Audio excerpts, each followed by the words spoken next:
On a sunny day, Raka the cute cat went to the airport and prepared to parachute. Di hari yang cerah, Raka si kucing lucu ke bandara dan bersiap untuk terjun payung. Because Raka is a professional, without hesitation directly skydiving. Karena Raka seorang profesional, tanpa ragu langsung melakukan terjun payung. But the cute cat did not expect to be disturbed by the eagle herd.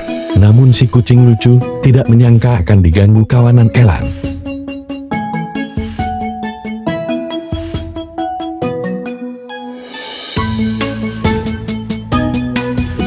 To the point where he broke his parachute.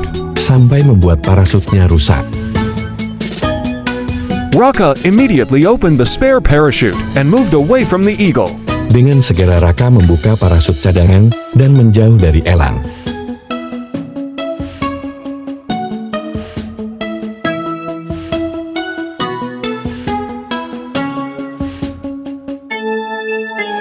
Raka headed for the beach and landed safely.